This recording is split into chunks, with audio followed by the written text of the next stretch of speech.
Do you think that the American dream is still alive or is it dead? Last week, I was talking to someone from Gujarat, and he wants to go back, Go back to Gujarat? go back to India. I mean, maybe he wants to work in Mumbai, Hyderabad, or any of the top famous cities, or maybe Ahmedabad for sure. And even I was talking to another person from Karnataka, our state. Yeah, she wants to go back as well because the inflation is high over here. I mean, inflation is crazy. Yes, the reason why people want to go back is because they feel that they are kings and queens at their country in their countries. Kings and queens means you can live a royal life. The American dream is still alive, but everything is just expensive over here.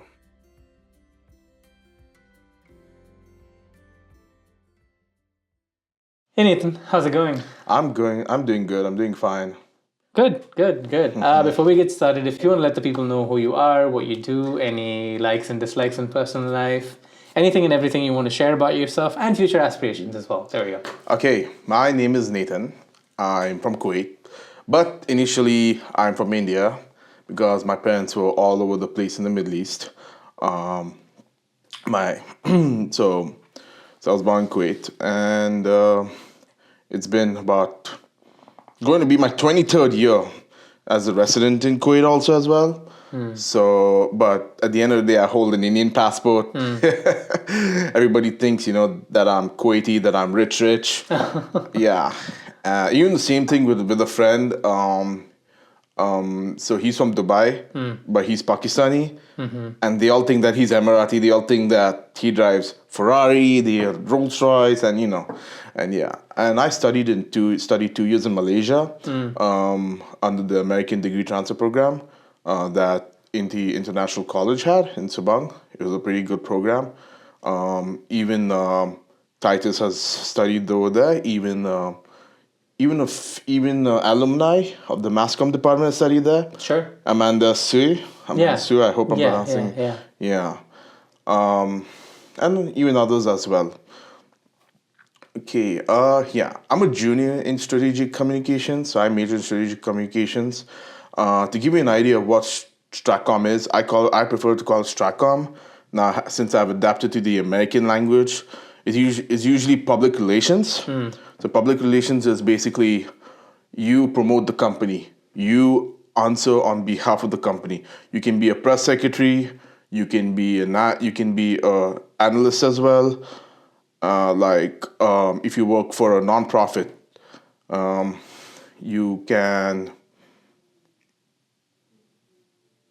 How to explain this? You can comment on the person's post. Let's say, for example, if Trump posted something controversial or anything, and then a non-profit group that advocates for rights, advocates for justice, comments back on him. So they try to persuade the message. And it's good that they persuade. And even the other side where Trump belongs to, also they have their own non-profits as well. So it's basically you're trying to promote the message and trying to persuade the message and to see whether people will agree with you or not. Right. So essentially, it's like building the skills to be able to communicate your point that depending on what group you're representing, you have to, I guess, communicate their point in the best way possible. Yes. Yeah. And it also has to make sense. Right. And also has to be factual. Right. You cannot just, sometimes both sides make mistake. Oh, absolutely. They make every mistake. Side makes mistakes. Every side, irrespective of country, whether it's India, Kuwait, or any other country as well. And so I also work in the Vista as I'm a writer for the Vista, a contributing writer for the Vista. What is the Vista before you go forward? The Vista is basically the UCO school newspaper. It was established in 1903 or 1902. You can correct me if I'm wrong.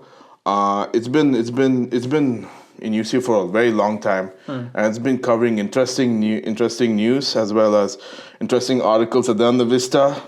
Yeah, so.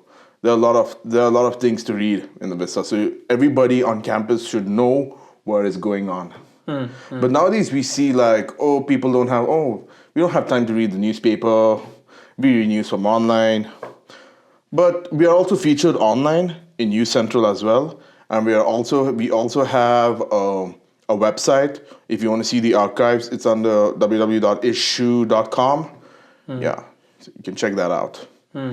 Cool. It's basically the newspapers which are like being scanned. Right. Understood. Yeah. Understood. What are your future aspirations? My future aspiration is to work as a StratCom professional for a nonprofit policy research organization, or maybe work for a university in whichever country it may be. I think I know what policy research is, but elaborate on what policy research is for some of us who might not know. What is policy research? So basically, they're called as think tanks. So you have Cato Institute, you have Brookings Institute, you have Pew Research Center that we all use till today because it's the only reliable source. Now, again, I'm not in favor of Pew Research Center. So this is disclaimer, okay? But it's reliable information because they have done a lot of studies, as well as other non-policy research institutes like Cato, Brookings, Urban Institute, and other institutes as well. Then you even have you can even work also in political groups like America-Israel Political Action Conference. But at the end of the day, they only hire US citizens. Right. Yeah. Yeah. Yeah, and even other groups like Anti-Defamation League. And it can be a lot. Like PR is a whole entire field. You can work for corporate, you can work for law, you can work for hospitals. Yeah. You can work for universities, institutes, and so forth. And institutes, even like research institutes, not only non-profit, you have WHO, you have the United Nations, you have UNESCO, and so forth. Yeah, for sure. Yeah, and maybe maybe go back to India and work for like corporate, let's say like companies like Amul, Unilever. But again, it's not easy to be in those companies. You need to prove yourself. Sure. How you're going to persuade their brand, how you're going to persuade their message. The same thing even for non-profits.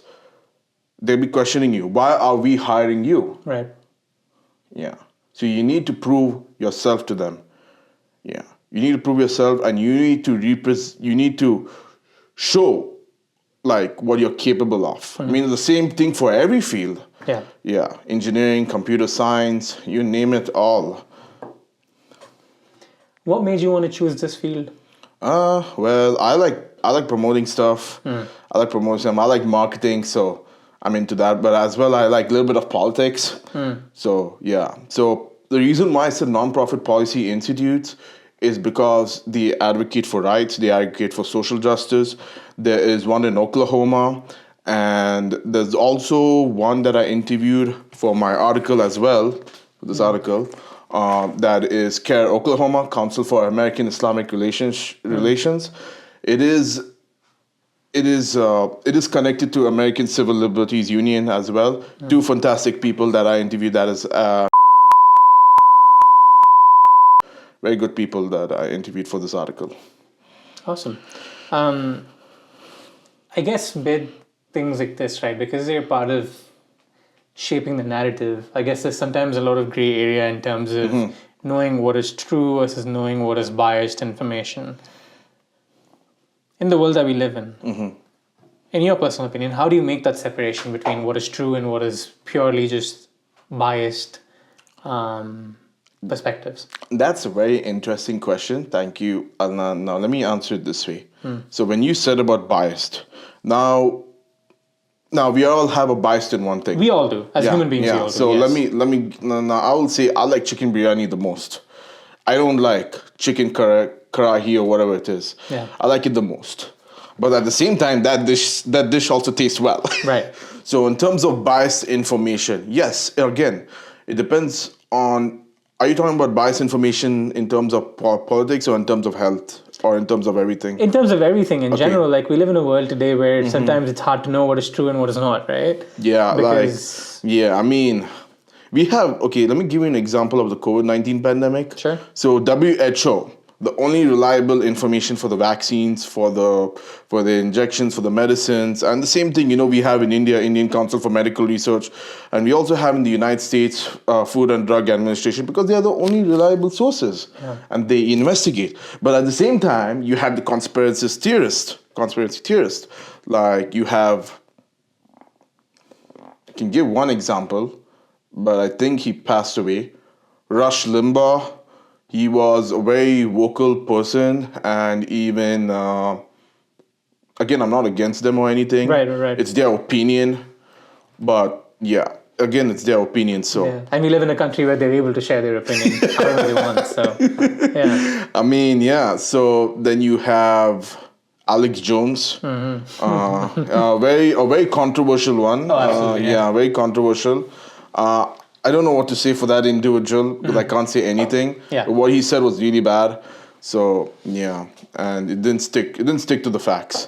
But yeah, anyway, in terms of like making that separation, I don't know if I want to go around the pandemic specifically because it's still, Or maybe we can skip to another topic. No, Okay, so biased information. Yeah. So sometimes you have. We'll stick to the same topic. Sure. Sometimes we have conspiracy theorists. Yeah. Again, that I'm mentioning this. Now they'll say, "Oh, how can the vaccine develop within 1 year?" Yeah. I mean, there's proof. You go and read the proof in those websites. Finish. You don't question them. They have slog. They are the frontline workers. There are people in research who have contributed to human society. Right. Yeah, they are doing their job. So don't question their research. And it's examined by all bodies. They'll not just release some random injection and be like, oh, then we become zombies after that. No, they check everything, whether it goes according to the safety standards. But yes, they even admitted that there were some flaws in it. Yeah. Some flaws. But those flaws are very minor and only happens like maybe one in a million or 2 in a million. And they even tell like patients who have sensitive conditions to take this vaccine with caution. Like there were some who were not able to that were able to take this vaccine with the doctor's permission with caution. Right. I guess the one caveat I'll add to what you said was, I think people have the right to question it. Yes, that's true. Right, and science as a field is something that people question research all the time. Like that's what the benefit is. That's peer true. reviewing studies and just questioning what's out there in terms of published articles and so on. That's the essence of science, essentially. Because with one of the things of science, it's about determining how repeatable protocol is. Yeah. And you're only going to be able to find that out in some way through asking questions in terms of whether it applies to different populations, how it affects different populations. And I'm not talking about this specifically from a vaccine perspective, but this could be in any certain situation, in any type of research. So I think everybody has the ability to question it. I think, as long as you show evidence to them. Sure. And it has to be legible, real, and it should be, yes, they explain in scientific words, but a professional can interpret it for them, as we have seen in the pandemic, as we have seen in other aspects as well. You mentioned you were in Kuwait, and then you came to Malaysia, and you're over here.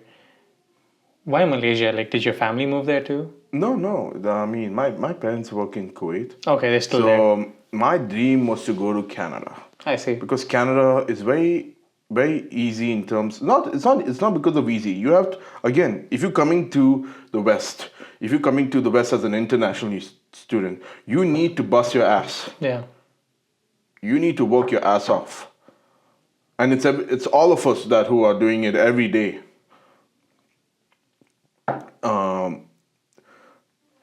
And yeah, the reason why I chose Malaysia, because it was reasonable, the fees were affordable. Yeah. I could have gone to Canada, but Canada, I got admission in the University of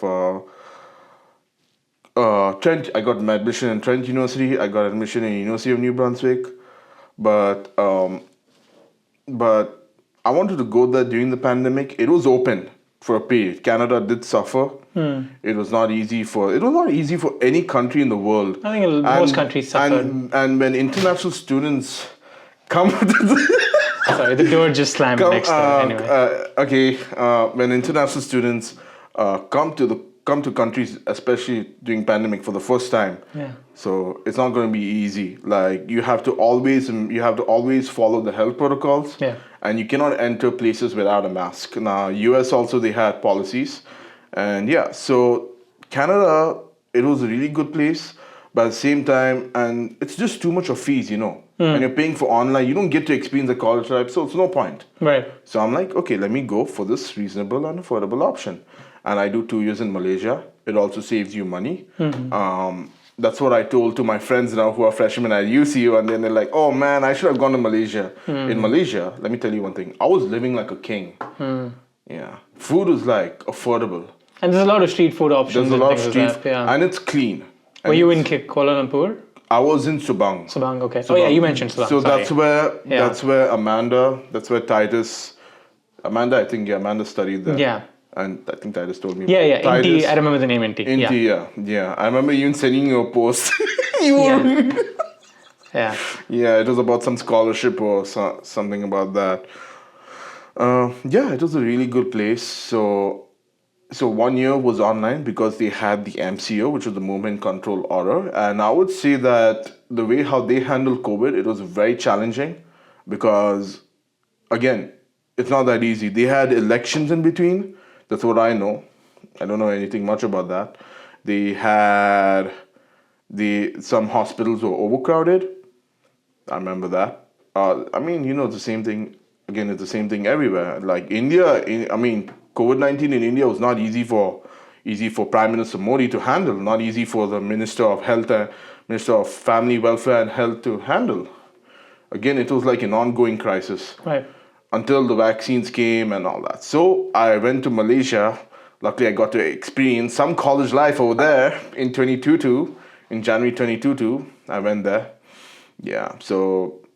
And we had to install an app in our phones called My Sejatra, and it was a good app because this... Was it like contact tracing? It was a contact tracing app. Just like in India, we had Covin.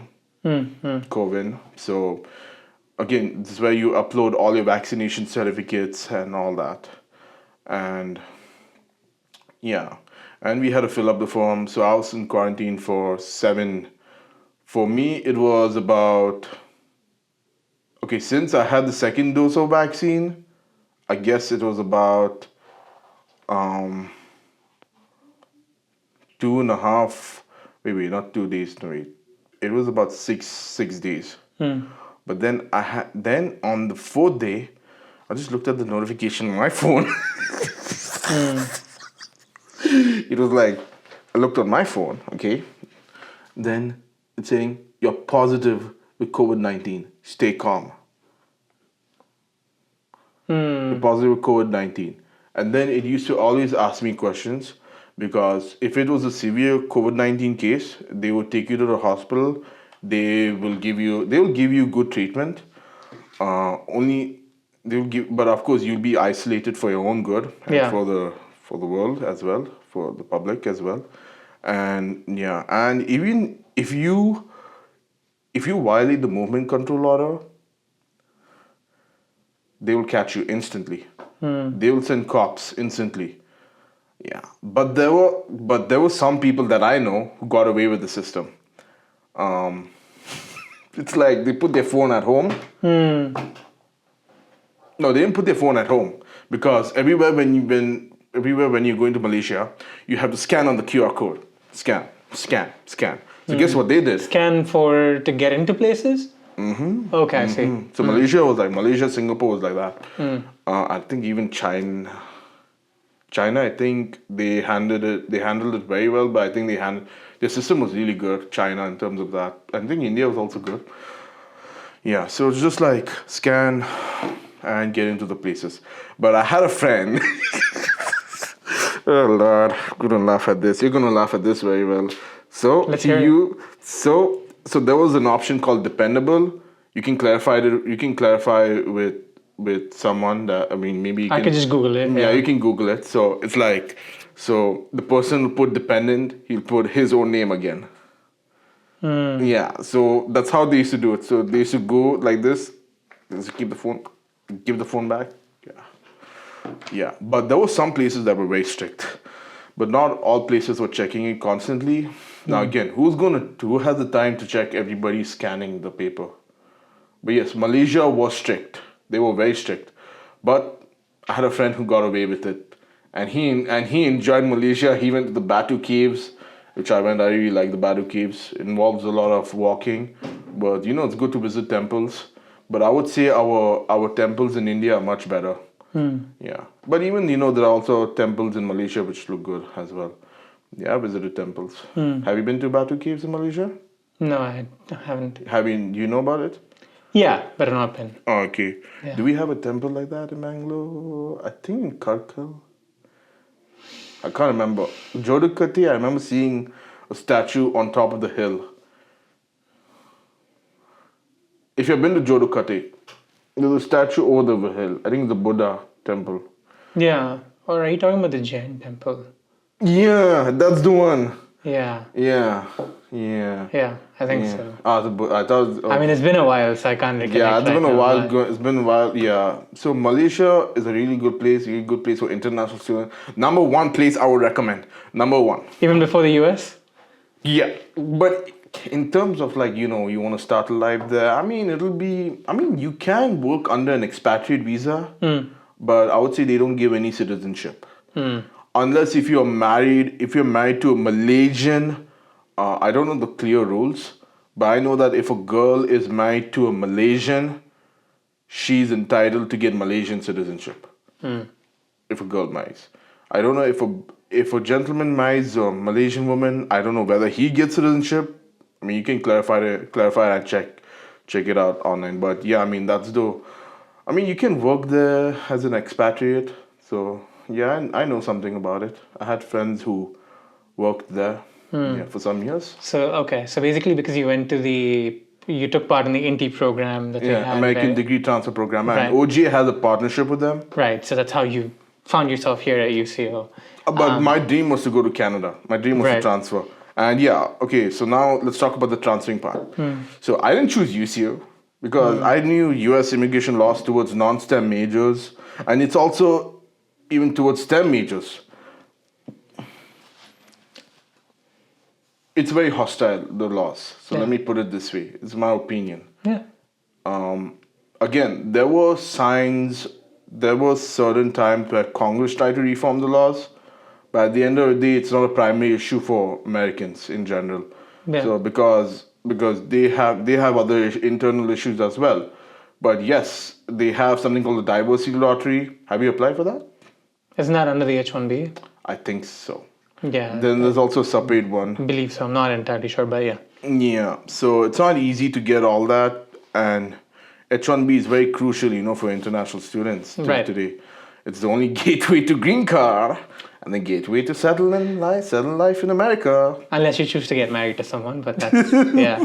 But I mean, it should be a bona fide marriage, Right. what the lawyer said in that seminar. Did you? Yeah. Jimmy Lee, Yeah, that's what he said. It should be a bona fide match. Like Right. I know a couple of people who did it.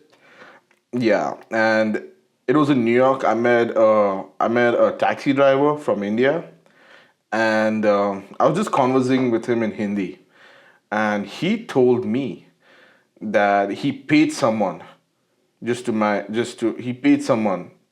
get green card. That happens all over the country.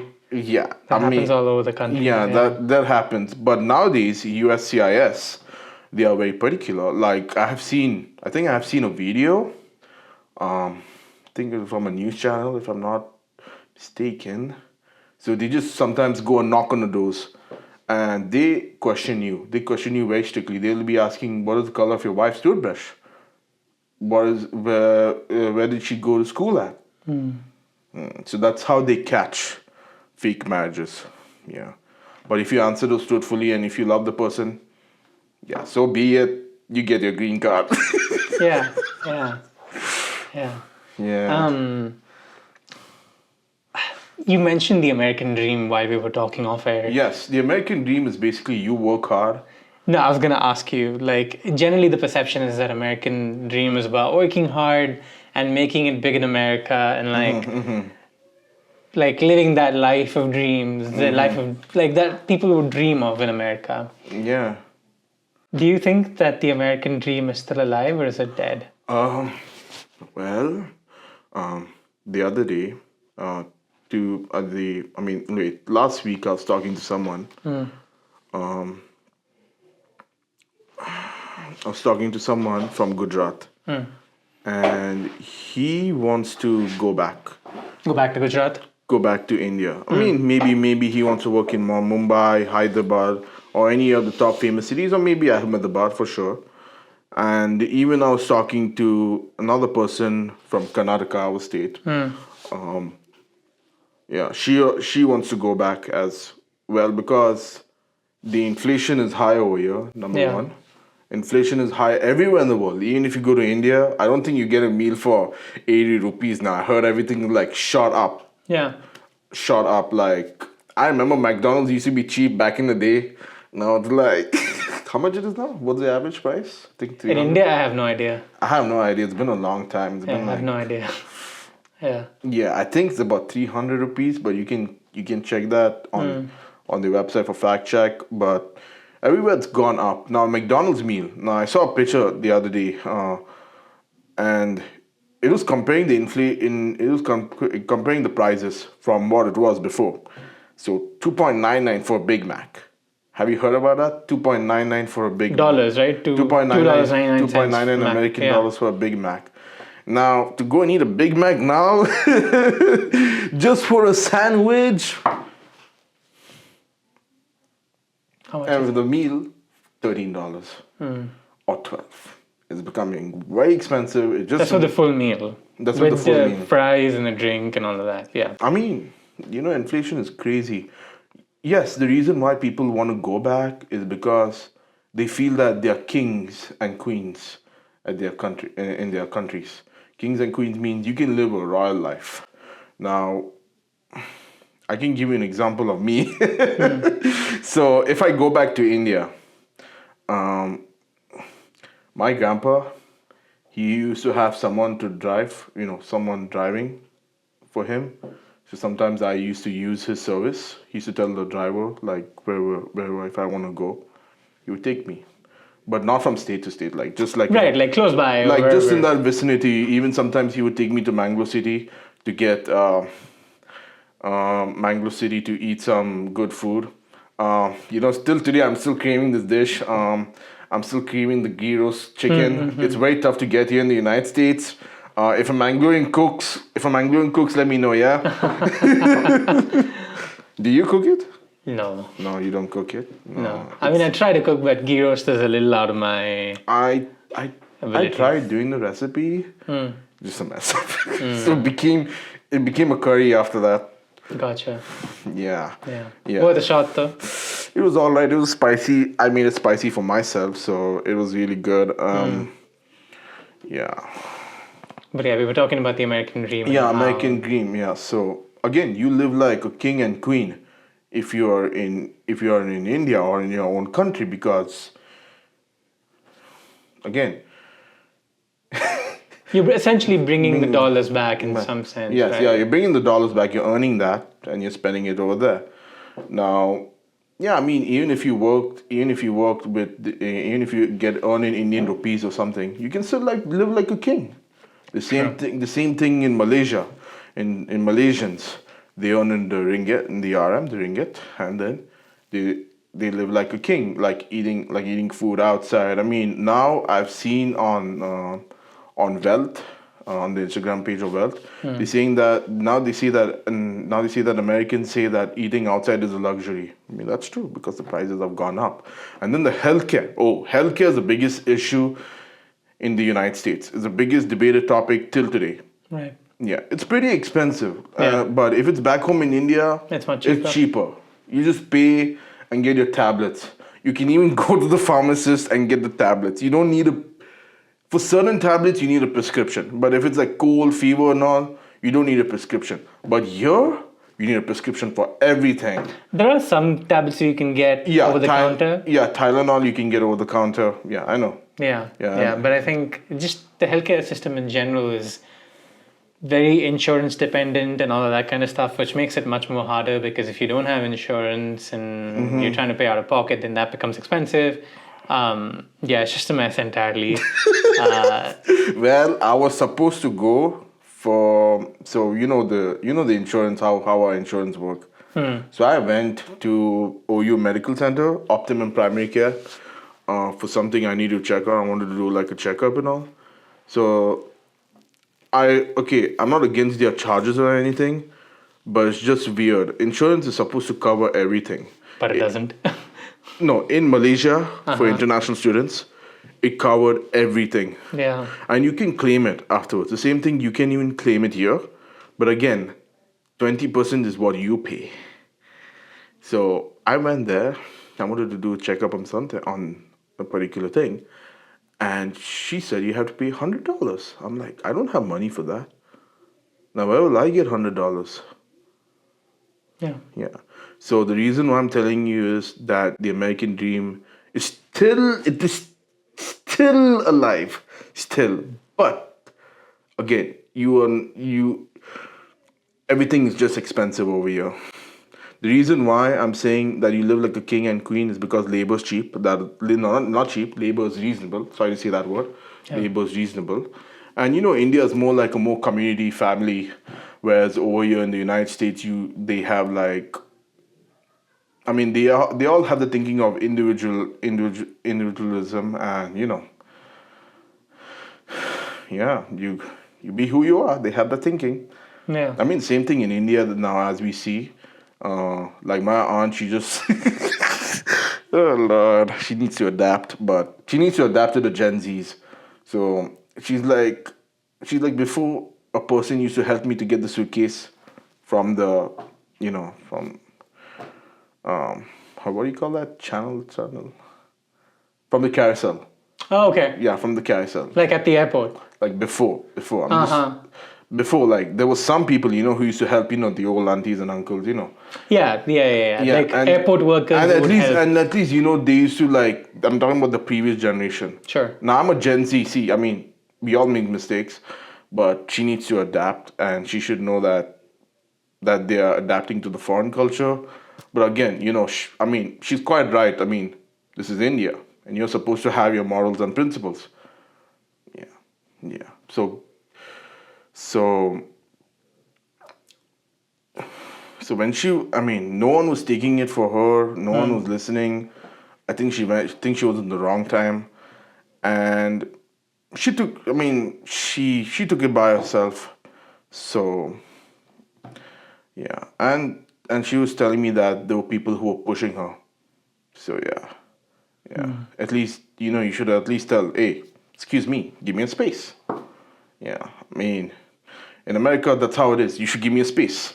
But yeah, I mean, India and America has pros and cons. Like, again, you'll not make a lot of money in India. You will make a lot of money in America. Yeah. But then you're paying the tax, which is a lot. Depending on the state you live. If you live in Oklahoma, I think you'll pay less tax. If you live in Texas, you have no income tax. No state income tax. No state income tax, yeah.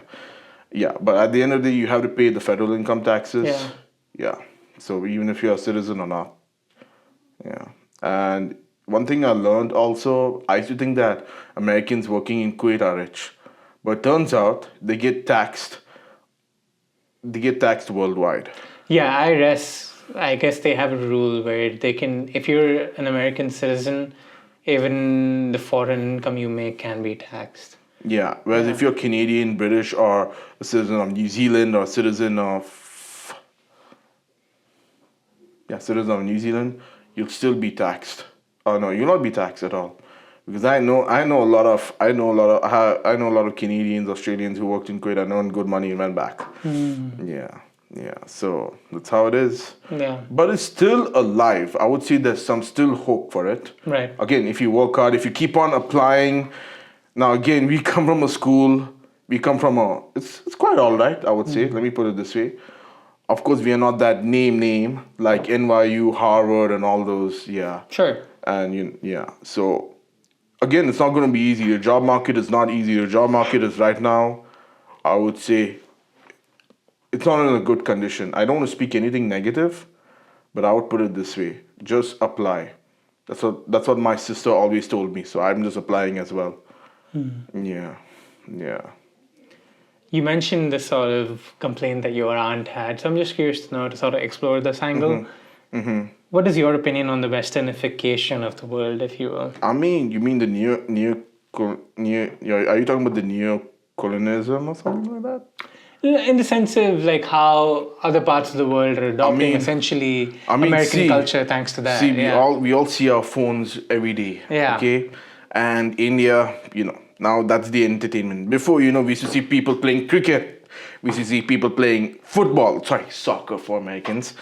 We used to see all that. Yeah. But now things have changed. In my building, they used to play carom. You know that every building, and I used to play carom. I used to love that. I still miss that till today. It's like this. Yeah. It's the best. It's really good. Fun to play table tennis. Those were the games, that were like a sense of community. Right. Yeah, it brings a sense of community. But when it comes to like now, we are all in our phones. Since I'm part of the media, yeah, I need to have my phone every time to see what's happening. Yeah. Yeah, but sometimes physical media is good. Okay, please read this. Please read the Vista, please. It's not only this article. There are other great articles in the previous issue. Yeah. Read the Vista. Yeah. Yeah. So, yeah. Yeah. So it has brought an influence also on the way how we eat. Now, my cousin told me this. Now, usually Hindus are vegetarian. Yes, there are some who are non-vegetarian, but you can correct me. Majority are vegetarian.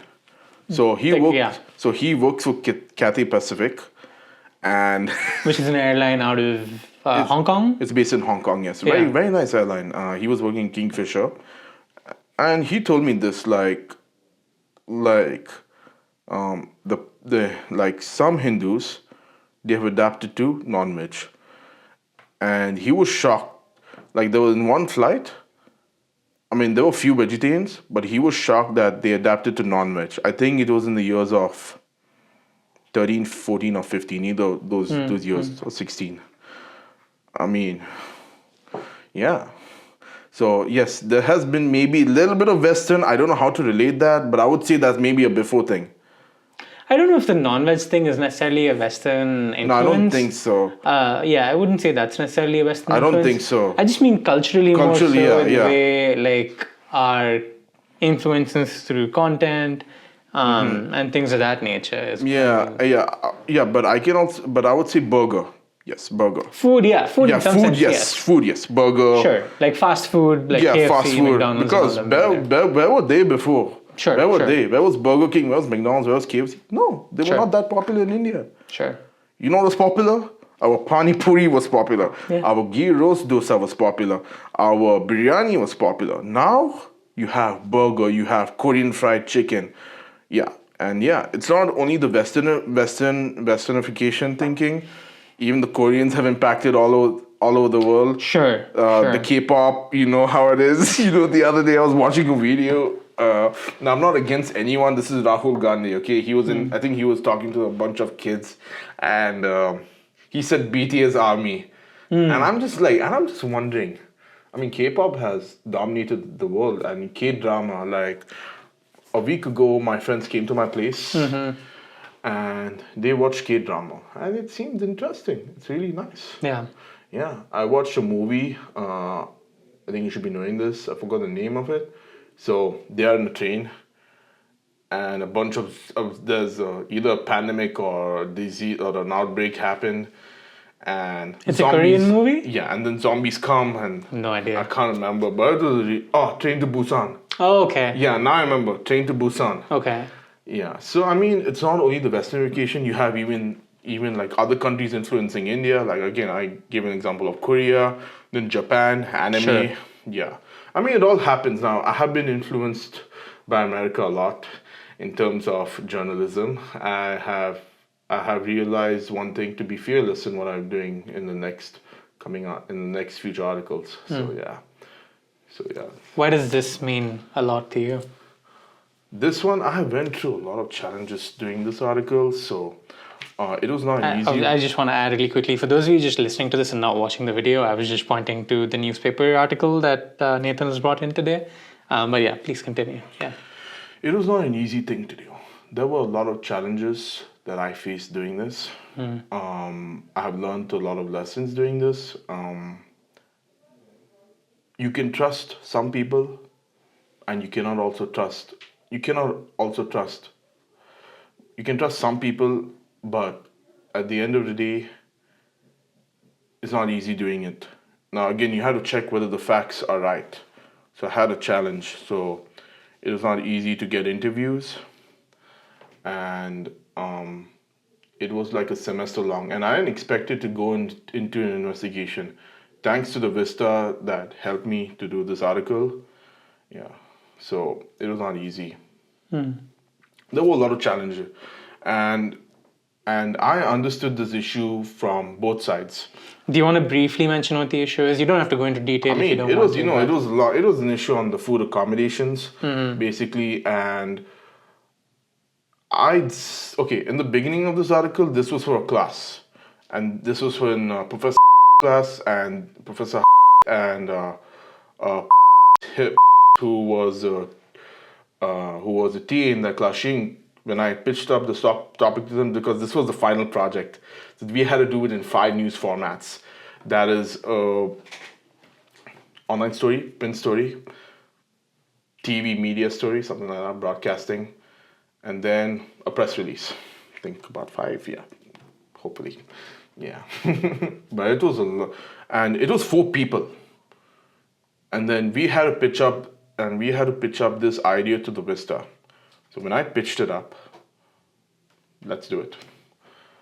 And I thought it would be published maybe in the 3rd week of the semester, of the spring 2024 semester, but it went on to an investigation that I never expected. I never expected to investigate on this issue, because again, it's food accommodations. But yes, there was something that was happening, but now this issue has been resolved. Yeah. Yeah, because I think when you start exploring something out of curiosity, I think you want to deliver the best product possible. Yeah, right? you want to be very factual. Right. Again, this is journalism. Right. And we are not supposed to put our own opinions. Right. Yeah, so the Vista, they supported me, they helped me in doing this. Yeah. To sort of close us off as we're coming to the end of our time here today, what are some other topics that maybe not specific to the Vista, but just generally speaking, what are some other topics that you're curious about that you would like to explore? Oh, there are other ones. There's one that I'm writing on. So till today I'm wondering, like I always wonder. Now we have a women's soccer team. The university UCU has a women's soccer team, and soccer is growing in America, and the women's soccer team in UCU, they have been doing very well. I'm not aware. I'm not aware of how they're doing, but I know that they're performing top, because women's soccer in America is like top notch. Yeah, compared to men's soccer, women's soccer does much better. Men's soccer, yeah. So I don't know whether UCU has a men's soccer team, but I'm still researching on that. Right. And there are also other topics to do as well, like things that can impact the community. There are people who have contributed their life, and also there are some people who have contributed their life helping international students, especially who don't have a car. Right. And then on alumni as well. So yeah. And yeah, fun fact about me, I'm the only Indian national who is majoring in the College of Liberal Arts at UCU. Right now, really? Yeah, the only Indian national who's majoring in a liberal arts degree. Interesting. Yeah, I'm not surprised. Yeah, because you think any Indian would major in a liberal arts degree? No. In US, there are some who major. Yeah. New York Film Academy. Yeah. I'm sure there's plenty outside. There's one YouTuber. He went there. He did a master's in film or something, and now he's become famous. He's become like, I think, yeah. I mean, media has a lot of things. So yeah, I hope I could see more. I could see more people from my country coming here and doing. But again, I mean, STEM is STEM, so that's the thinking in India till today. Engineers, doctor, lawyers. Yeah, but we can also see that India is rising in journalism as well. Yeah, but journalism, I would say nowadays in India, it's like it's either being corrupt, especially with the election time.